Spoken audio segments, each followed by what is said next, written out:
everyone, and welcome to our video on code switching. Now, I'm guessing many of you are already familiar with this term, and it's not because you've taken a linguistics class before. In fact, I bet you first learned about this term in a composition and rhetoric class. So I want to be bold and go ahead and state that composition and rhetoric tends to get code switching wrong. I'm borrowing such a bold notion from Vershawn Ashanti Young, a scholar in the field of composition and rhetoric. But I have experience teaching composition and rhetoric myself, and I've seen how this term is taught inside many of the courses, and some of it is wrong. Or rather, I want you to know that this term was adapted to fit their field. So let me start off by clarifying that the term code switching is a linguistic term coined by a linguist to describe a person's movement between two or more languages or dialects in the same conversation with the same interlocutor, so the same person they're talking to. And I don't want to spend too much time talking about what CompRet does with this term, but one way in which they change the term is that they tend to use it to describe one's movement between languages or dialects in different settings. So talking Spanish at home with your mother, then talking English at school with your professor. This is different from the linguistic term, which is when you are moving between languages in the same conversation with the same person, not across different settings. All right, I'll get off the comp and rec issue, but I do want to stress that this linguistic term originally meant something different than how many people understand the term today. So let's dive in. So let's look at some reasons people code switch. First, to signal solidarity. We may do this by using in-group markers or slang terms. Secondly, to reflect one's ethnic identity, such as using a certain dialect or accent, such as using AAVE, what's formally in society known as Ebonics. We may also code switch to hide information, so to talk about someone else next to us who doesn't know the language. A big reason I hear from many people who code switch is to be able to better explain a concept. Perhaps one language over the other has a certain term that better explains what you're trying to communicate, so you reach for that term. We'll explore a few of these and a couple other functions of code switching in a second. But first, I want to stress that real code switching requires fluency. So what I mean is, I strictly speak one language, English. I am by all means monolingual. Okay, if I'm talking to someone and decide that I want to use a Spanish word in my conversation, so I say, I need to go to the library to get a libro. So libro means book in Spanish. I'm not code switching. I'm borrowing a word from another language. But it's not real code switching because for it to be code switching, I would need to be fluent in Spanish or whatever the language is that I'm borrowing the words from. And this point is illustrated further in my video, Spanglish, Sociolinguistics Part 6. I encourage you to watch that because one, you'll see examples of why fluency is a requirement for code switching, and two, you'll see examples of some various linguistic forms of code switching.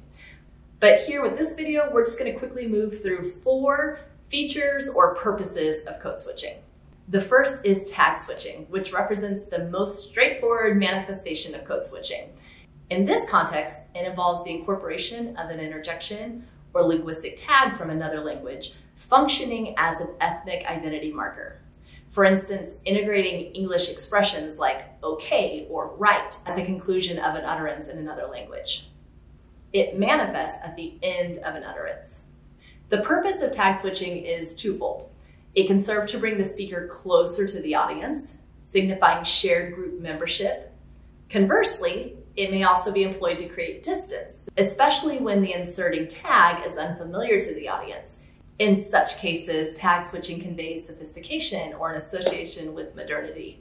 Then we have referential code switching, which is switching to another language due to the topic or even to quote somebody else. So again, perhaps someone is speaking one language, but the word they need for a concept is not available in that particular language, so they use terms from the other languages they speak to fill the gaps. Or perhaps one language has a concept that perfectly expresses the idea. So here's an example from Holmes and Wilson. Again, their book, An Introduction to Sociolinguistics. A group of Chinese students from Beijing are discussing Chinese customs. One said, people here get divorced too easily, like exchanging faulty goods. In China, it's not the same. 嫁鸡随鸡，嫁狗随狗。 Here, the student is using a Chinese idiom to illustrate a Chinese conventional value about marriage.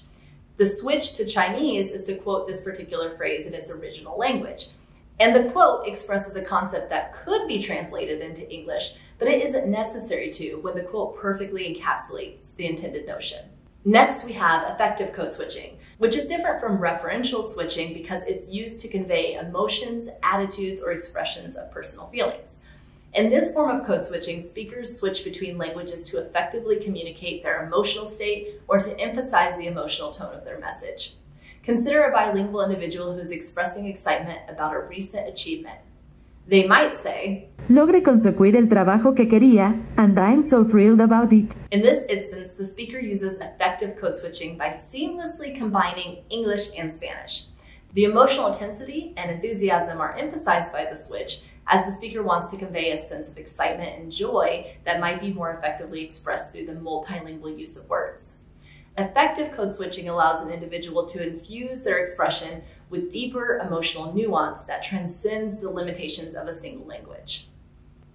And finally, we have metaphorical code switching, which involves the use of different languages or linguistic elements to create metaphorical expressions, comparisons, or analogies.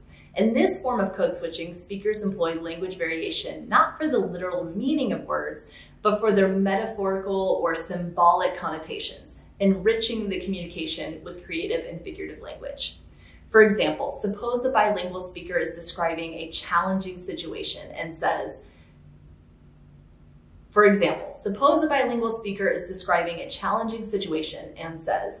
Estoy atravesando un mar de problemas, but I'm determined to reach the shore. In this case, the speaker engages in metaphorical code switching by using the metaphor of Estoy atravesando un mar de problemas, crossing a sea of problems to convey the complexity and difficulty of the situation.